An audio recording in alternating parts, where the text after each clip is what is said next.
সকালটা হতে না হতেই আমার মেয়ে দুটো যে কোথায় চলে গেল সেটাই আমি বুঝি না।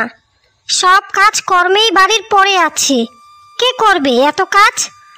আজ ওরা একবার বাড়িতে আসুক, আজকে আমি ওদের দুজনারই মজা দেখাবো।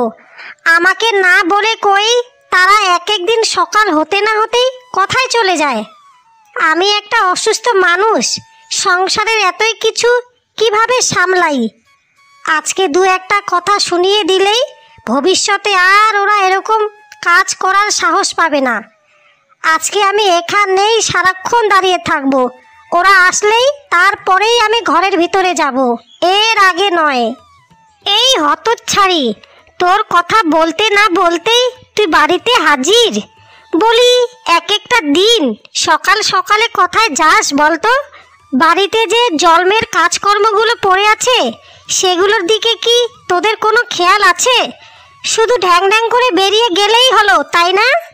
আসলে হয়েছে কি মা, ওই যে উত্তর পাড়ার রূপা আছে না, আমি তাদের বাড়িতেই গিয়েছিলাম। সকাল সকাল আর ঘরে থাকতে ভালো লাগে না মা, তাই প্রত্যেক দিন সকাল সকালেই ওদের বাড়ি থেকে একটু ঘুরে আসি, এই আর কি। আমি তো আগেই চলে এলাম মা, কিন্তু ছোটকে আমি বলে কয়েও আনতে পারলাম না, সে নাকি আর একটু পরেই বাড়িতে আসবে। আমি ঠিক জানতাম যে তোরা দুজনেই পাড়া বেড়াতে গেছিস। আচ্ছা তুই আমাকে একটা কথা বলতো, তোরা কি এখনো বড় হইসনি? তোদের কি কাণ্ড জ্ঞান বলতে কিছুই নেই? তোরা দুজনেই খুব ভালো মতনই জানিস যে তোদের বাবা আর এই পৃথিবীতে বেঁচে নেই। তাই আমি একা মহিলা হয়েও এই সংসারের এত কিছু কিভাবে সামলাই বল? তোরা তো এটাই সব সময় চাস যে আমি সব সময় চিন্তা করে করেই মরে যাই, তোদের এতেই ভালো হবে, তাই তো? মা তুমি এভাবে বলিও না, তোমার মৃত্যু আমরা চাইবো কেন মা? তুমি ছাড়া আর আমাদের এই পৃথিবীতে বলতে কে আছে? আমি তোমাকে কথা দিলাম মা, আজকে থেকে আমি তোমাকে না বলে ওদের বাড়িতে আর যাব না, কোনো দিনও যাব না। আজকে থেকে সকালে উঠেই আগে আমি ঘরের সমস্ত কাজকর্মগুলো করা শুরু করে দেব। তোকে যে আমি রান্নাঘরের দায়িত্ব দিয়েছিলাম আর ছোটকে আমি গাইটার দায়িত্ব দিয়েছিলাম, গাইটা যদি দুধ না দেয় তাহলে আমাদের সংসারটা চলবে কিভাবে বল? ওই দুধ বিক্রি করেই তো আমি এই সংসারকে চালাই, না হলে আর তোদের কপালে ভাতও জুটবে না। যা যা এখন রান্নাঘরে যা, গিয়ে দেখ ঘরের সবজি আছে কি না। আমি এখন ঘরে যাই, আজকে ছোট বাড়িতে আসুক, তারপরেই ওরও হচ্ছে একটা। ঠিক আছে মা, আমি রান্নাঘরেই তাহলে যাচ্ছি।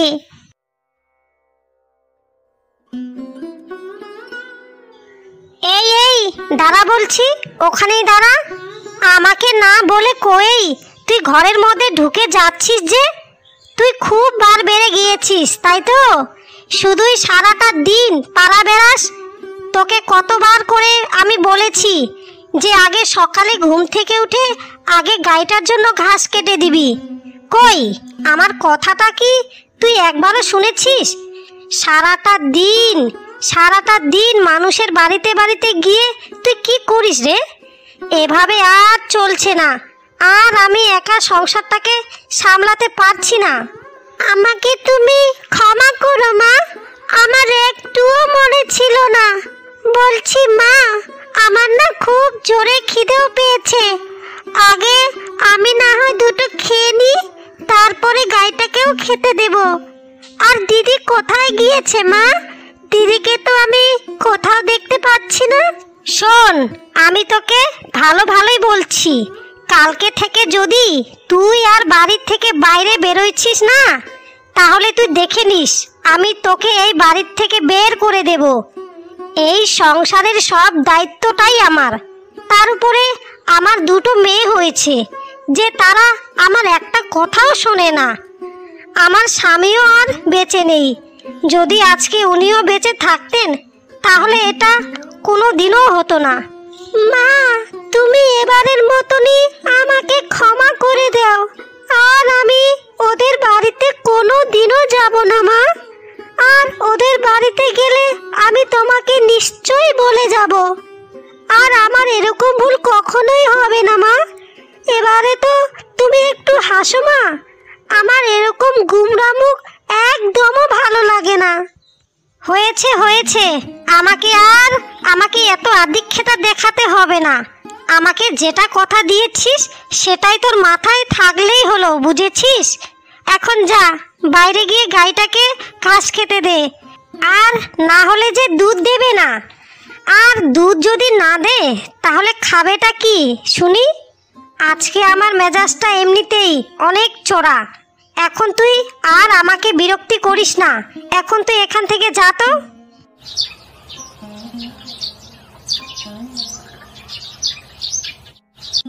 কি রে ছোট, তুই গাইটাকে ঘাস খেতে দিয়েছিস তো? মা যদি এবার জানতে পারে যে তুই এখানে এসেছিস, মা আজকে তোকে মেরেই ফেলবে। আমার তো তখন তুই একটা কথাও শুনলি না। তখন তোকে আমি কতবার করে বললাম যে যে এখন বাড়িতে চল, না হলে যে মা অনেক রাগ করবে। কিন্তু তোর বন্ধুর বাড়ি থেকে তো তুই আসতেই চাস না। আমি যখন আজকে বাড়িতে আসলাম তখন মা আমাকে কতই না বকাঝকা করলো। তাই আজকে থেকে আমি সিদ্ধান্ত নিয়েছি রে ছোট, যে মাকে না বলে আমি আর কোথাও যাব না। তুই দেখ না ছোট, আমাদের দু বোনের জন্য মা কতই না কষ্ট করে। তার মধ্যে আমাদের বাবাও নেই। তারপরেও কি আমাদের এভাবে চলায় মানায়? তুই বল কি রে ছোট, তুই এভাবে তাকিয়ে আছিস কেন? আমাকে কিছু বলছিস না যে? কিছু তো বল। দিদি, আমিও আজকে থেকে সিদ্ধান্ত নিয়েছি যে মাকে না বলে আর কোথাও যাব না। আর গরুটাকেও আমি এখনো ঘাস খেতে দিইনি দিদি। বলছি দিদি, আমার এখন না খুবই খিদে পেয়েছে, তাই তো তোমার কাছে আসলাম। দুটো খেয়ে তারপরে গরুটাকে খাবার দেব। আগে তুমি আমাকে দুটো খেতে দাও দিদি, তারপরে সব কাজে আমি একসাথে তাড়াতাড়ি করে ফেলবো। আমি যে আজকে কেন শুধুই ওদের বাড়িতে বেড়াতে গেলাম সেটাই বুঝতে পারছি না। এটাই আমাদের সব থেকে বড় ভুল ছিল। এর থেকে যদি সকালে উঠে আগে ঘরের কাজগুলো করে ফেলতাম তাহলে আগেও খেতেও পেতাম। আর মায়েরও এত বকাঝকা আমাদের শুনতে হতো না দিদি। এটা তো তুই একদম ঠিক কথাই বলেছিস রে ছোট। কিন্তু তুই আমাকে যাই বলিস না রে, আমি কিন্তু তোকে এখন খাবার দিতে পারবো না। মা যদি এই ব্যাপারে একবার জানতে পারে তো একেবারে মহাযুদ্ধ পাকিয়েই ফেলবে। আগে তুই যা, গরুটাকে ঘাস খেতে দে, তারপর আমরা সবাই মিলে একসাথে ভাত খাবো। মা আমাকে তো এই কথাটাই বললো, বুঝেছিস? ঠিক আছে দিদি, এখানে তোমারও আর কি করার আছে? এটাই এখন আমাদেরকে করতে হবে। মা যদি আরেকবার রেগে যায় তো এবারে ঘরে আগুন জ্বালিয়ে দেবে।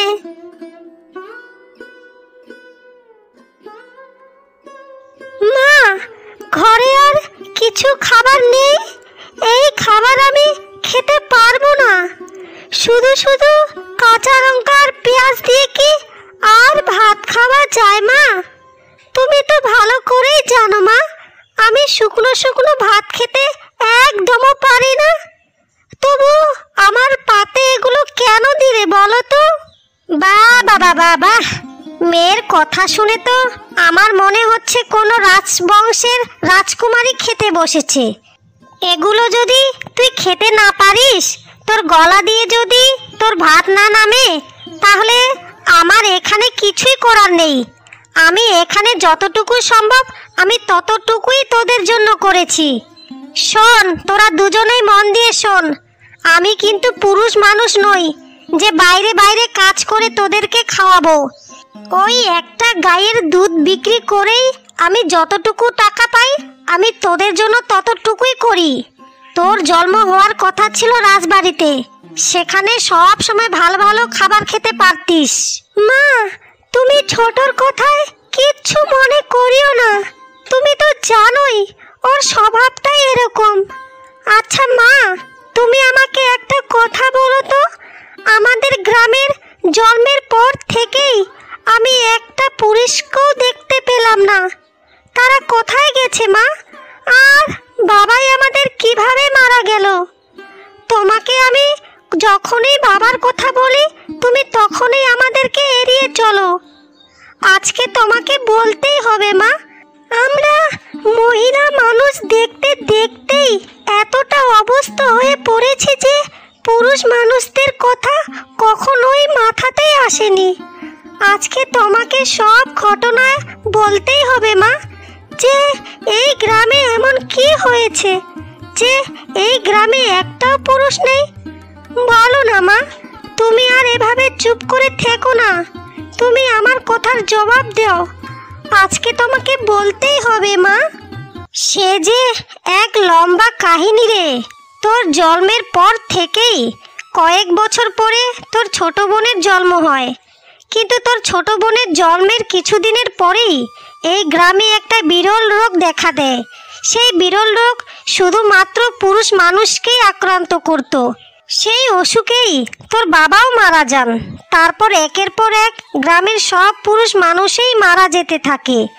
এসব দেখেই গ্রামের বাকি সব পুরুষরা এতটাই ভয় পেয়েছিল যে তারা মনে মনে ভাবছিল তাদেরও মৃত্যু এইভাবেই হয়ে যাবে।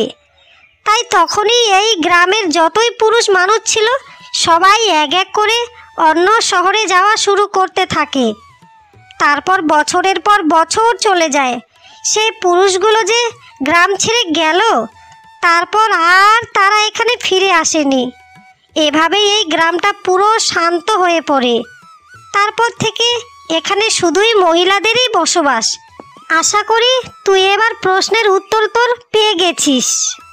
আচ্ছা মা, ওই রোগ এমন কী রোগ ছিল যেটা কি কখনো কেউ জানেনি বা ওর ওষুধও কেউ তৈরি করেনি? আমাদের গ্রামে কত কিছুই না ঘটে গেল মা, অথচ আমরা কিছুই জানি না এ ব্যাপারে।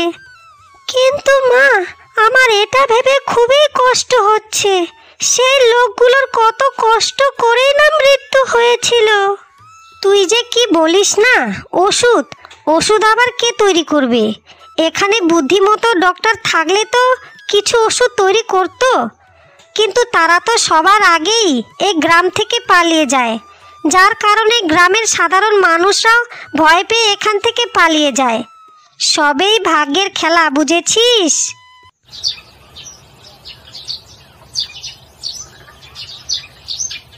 যাই হোক, আজকে তুই একটা খুব ভালো কাজ করেছিস। সকাল সকাল গাভীর দুধটা দুয়ে রেখেছিস। এখন যা, বাজারে চলে যা দুধটা নিয়ে। আর হ্যাঁ শোন, বাজার থেকে ফেরার পথে কিছু সবজিও নিয়ে আসিস, আর কিছুটা ডালও নিয়ে আসিস। ডাল ভাত কতদিন হলো খাই না। আর একটু তাড়াতাড়ি বাড়িতে আসার চেষ্টা করিস, বুঝেছিস? বাজারটা তো এমনিও কম দূরে নয়। আচ্ছা মা, ঠিক আছে, আমি বাড়িতে আসার তাড়াতাড়ি চেষ্টা করব। তুমি আমাকে এটা বলো মা, যে গরুর দুধ কত করে বিক্রি করব আমি? যেটা শুনেছি গরুর দুধের দাম নাকি কিছুদিন হলো অনেকটাই বেড়ে গেছে। এবার আমাদের গরুটাকে খুব ভালো মতনই যত্ন নিতে হবে মা। বেশি বেশি করে দুধ বিক্রি করতে পারলেই আমাদের সংসারের অবস্থাটা একটু হলেও ফিরবে। শোন, গরুর দুধটা প্রথমে 50 টাকা করেই চাইবি, তারপর যদি না মানে তাহলে 40 টাকাই দিয়ে দিবি। তবে হ্যাঁ, 40 টাকার নিচে কিন্তু বিক্রি করিস না, না হলে আমরাই ঠকে যাব। ঠিক আছে মা, আমি 40 টাকার নিচে কখনোই দুধ বিক্রি করব না। 50 টাকায় বিক্রি করার জন্য সর্বোচ্চই চেষ্টা করে যাব। এখন যে আমাদের এই গাভীটাই শেষ ভরসা। এই গাভীটার জন্যই আমাদের সংসারটা ঠিক মতনই চলছে। তারপরে বাকিটা ভগবানেরই ইচ্ছা। তিনি যদি ভালো চান আমাদের, তাহলে ভালোই হবে। আচ্ছা মা, অনেক বেলা হয়ে গেল, আমি তাহলে এখন যাই, না হলে যে আমার বাড়িতে আসতে আসতে অনেকটা রাত হয়ে যাবে। তুমি আমার জন্য প্রার্থনা করিও মা, আমি যেন আজকে সব দুধটাই বিক্রি করে বাড়িতে আসতে পারি।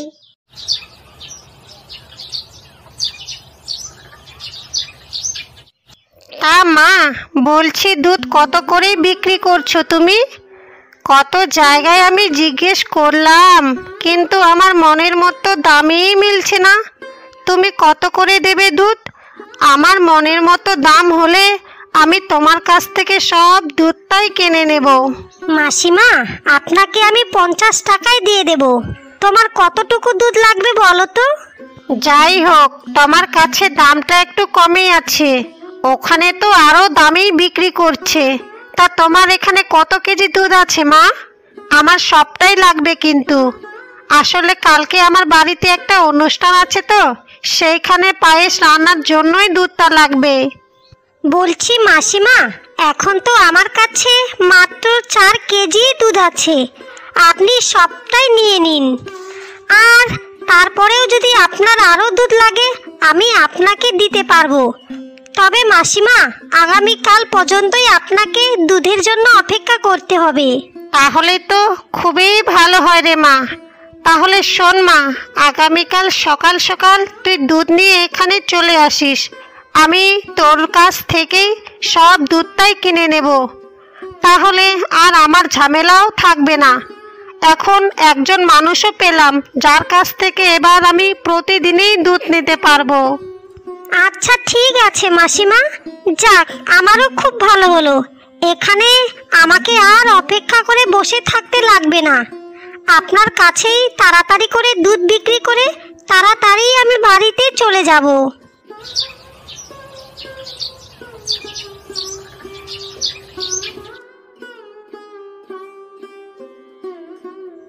ও মা গো মা, আমাদের গাভীটা কোথায় চলে গেল?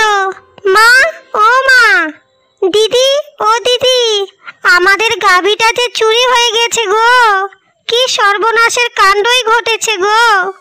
ও মা, ও দিদি, তোমরা কোথায় আছো? তাড়াতাড়ি এখানে এসে একবার দেখো, আমাদের কি সর্বনাশের কাণ্ডই হয়ে গেছে। কে আমাদের এত বড় সর্বনাশটা করলো গো? কার আমরা এত বড় ক্ষতি করেছিলাম যে আমাদের গাভীটাকে চুরি করে নিয়ে চলে গেল? কি কি কি হয়েছে রে রূপা? তুই সকাল সকাল এভাবে চিল্লাহাল্লা করছিস যে? ও মা, আমাদের গাভীটা কোথায় গেল? আমাদের গাভীটা কোথায় গেল রে? আমাদের গাভীটা কি চুরি হয়ে গেল নাকি রে? হায় হায় বিধাতা, এটা তুমি আমাদের সাথে কি করলে? যেই একটু সুখের মুখ আমরা দেখতে পেয়েছিলাম, সেই গাভীটাকেও অমনি চুরি করালে। হায় রে হায়, এখন আমরা কি করব? এই সংসারটাকেই বা কিভাবে চালাবো? আমি তো এখন কিছুই বুঝতে পারছি না। এ কি সর্বনাশ হয়ে গেল আমাদের? গাভীটা কে চুরি করে নিয়ে গেল? কার এত বড় ক্ষতি করেছিলাম আমরা যে আজকে আমাদের তুমি এই দিনটা দেখালে ঈশ্বর? চল রে ছোট, আমরা কিছুতেই হাল ছাড়বো না। গাভীটা যদি কোথাও চলে যায় একা একা, আমাদের কপালে কোনো দিনও সুখ লেখা ছিল না, কোনো দিনও না। এখন কি করব কিছুই তো বুঝতে পারছি না।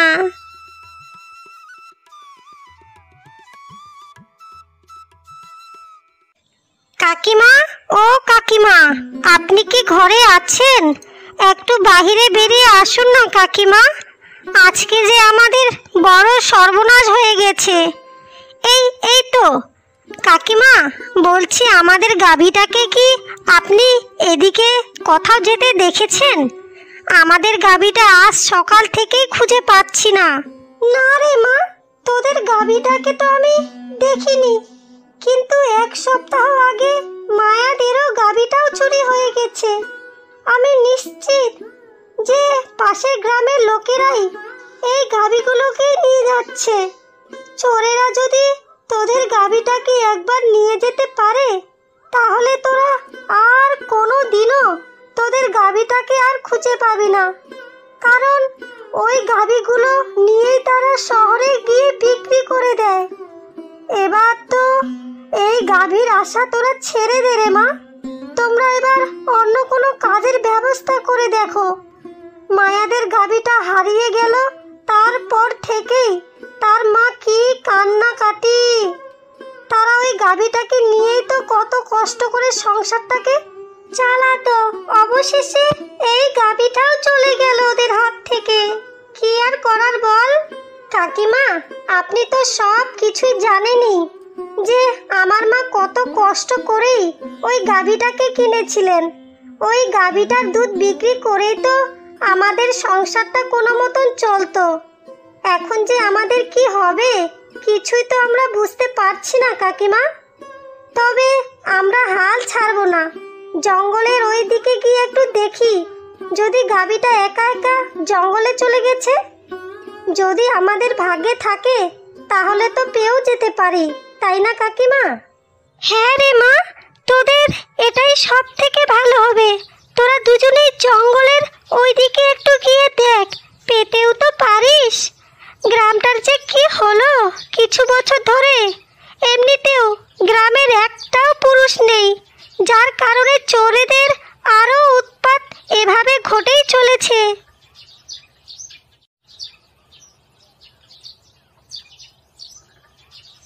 কই রে ছোট, জঙ্গলে তো অনেক খোঁজাখুঁজি করলাম, কিন্তু গাভীটাকে তো কোথাও খুঁজে পেলাম না। এবার তো আমাদেরকে না খেয়েই থাকতে হবে রে ছোট। এবার আমাদের সংসারটা একেবারে ভেসে যাবে। যে একটু সুখের মুখ দেখেছিলাম সেই সময়ে আমাদের গাভীটাকেও চুরি হতে হলো। আসলে কি জানিস তো ছোট, যাদের কপালে কোনোদিনও সুখ লেখা থাকে না সেখানে শুধুই সুখ খুঁজে কোনো লাভ নেই রে আমাদের। চল রে ছোট, এবার বাড়িতে চলে যাই। আমার শরীরটাও এখন খুবই ক্লান্ত লাগছে। বাড়িতে গিয়ে মাকে কিভাবে বোঝাবো, সে চিন্তায় তো আমি পাগল হয়ে যাব। এমনিতেও মা আমাদেরকে কত কষ্ট করেই লালন পালন করে বড় করলো, তার উপরে আমাদের একটার পর একটা বিপদ বয়েই চলেছে। দিদি রে, এবার তো আমার মাথায় কিছুই আসছে না। এবার আমার শরীরটাও এতটাই ক্লান্ত লাগছে যে মনে হচ্ছে আমি এখানেই বোধহয় পড়ে যাব। চল একটু জঙ্গলের ওখানে গিয়ে একটু বিশ্রাম করি, তারপর না হয় যা করার করব। মায়ের চিন্তাতেই আমারও এখন মাথাটা খারাপ হয়ে যাচ্ছে। কি যে হলো! কে তোমরা বাচ্চারা? আর এই গভীর জঙ্গলে তোমরা কি করছো? এই এলাকার জঙ্গলে তো আমি তোমাদেরকে আগে কোনোদিনও দেখিনি। তা তোমাদের কি কিছু হয়েছে নাকি কিছু হারিয়ে ফেলেছো? আমাকে একটু খুলে বলো তো ঘটনাটা। তোমাদের চোখ মুখগুলো এরকম লাগছেই বা কেন? আমার মনে হয় তোমরা খুব দুঃখে আছো। আমাকে তোমরা সবটাই খুলে বলো তো। তোমাকে আমরা আর কি বলবো দিদা, কালকে রাতে আমাদের জল জ্যান্ত গাভীটা চোরে নিয়ে গেছে গো, চোরে নিয়ে গেছে। ওই গাভীর দুধ বিক্রি করেই আমাদের সংসারটা কোনো মতনই চলতো। আমাদের বাবা নেই, মাই সংসারটাকে ছোটবেলা থেকেই একা হাতে সামলাচ্ছে। কিন্তু দিদা, তুমি এখানে কি করছো? আর তোমার সাথে এত বড় একটা গাভী, এটা কি তোমার গাভী দিদা? হ্যাঁ রে বাচ্চা, এটা আমারই গাভী। কিন্তু ভাগ্যের কি নীলা খেলা দেখেছো? তোরা একটা গাভীকে সারাদিন খুঁজে চলেছিস, আর আমার এখন এই গাভীটাকে লাগবেই না। তোমার এই গাভীটা লাগবে না? বলছি দিদা, তোমার কথা আমরা কিছুই বুঝতে পারছি না। একটু যদি সব কিছুই বুঝিয়ে বলতে তাহলে খুবই ভালো হতো। আসলে কি হয়েছে কি বাছা, আমার অনেকটাই শরীর অসুস্থ আর অনেক বুড়িও তো হয়ে গেছি। এই গাভীটাকে লালন পালনও আর করতে পারছি না রে আমি। এই গাভীটা প্রত্যেক দিন 5-6 কেজি করে দুধও দেয়, আর তার দুধটাও খুবই সুন্দর। কিন্তু আমি আর কি করব, করার মতো আমার কাছে যে শক্তি ক্ষমতা কিছুই নেই, তাই এটিকে আমি জঙ্গলেই ছেড়ে দিতে এসেছি রে। আর আমার বাড়ি এই পাশের গ্রামেই। আচ্ছা, আমি তোমাদেরকে একটা কথা বলবো, যদি কিছু মনে না করিস তাহলেই আমি বলতে পারি। হ্যাঁ হ্যাঁ দিদা, কি কথা বলতে চাও বলো না। বলছি যে তোদেরও তো গাভীটা হারিয়ে গেছে, আর আমারও গাভীটাকে আমি জঙ্গলে ছেড়ে দিতে এসেছি। খুব মায়ায় পড়ে গিয়েছিলাম রে গাভীটার। তাই আমার এই গাভীটাকে যদি তোরা লালন পালন করতিস, তোরা তোদের বাড়িতে নিয়ে যেতিস, তাহলে আমি খুবই খুশি হতাম রে। ওকে আমি সন্তানের মতনই লালন পালন করেছি ছোট থেকেই। ওকে যদি তোদের হাতে তুলে দিতে পারতাম, তাহলে আমি মরেও শান্তি পেতাম। তোরা কি আমার গাভীটাকে নিয়ে যাবি? আমার গাভীটা কিন্তু খুবই লক্ষ্মী রে। তুমি জানো না দিদা, তুমি আজকে আমাদের কত বড়ই উপকার করলে। তুমি আমাদের খাবারের সন্ধান করে দিলে। আমি তোমাকে কথা দিচ্ছি দিদা, আমরা এই গাভীটাকে সন্তানের মতনই লালন পালন করব। আমি কথা দিলাম দিদা। তুমি এবার নিশ্চিন্ত থাকো, আমরা তাহলে এই গাভীটাকে নিয়ে বাড়িতে যাচ্ছি। তুমি ভালো থেকো দিদা।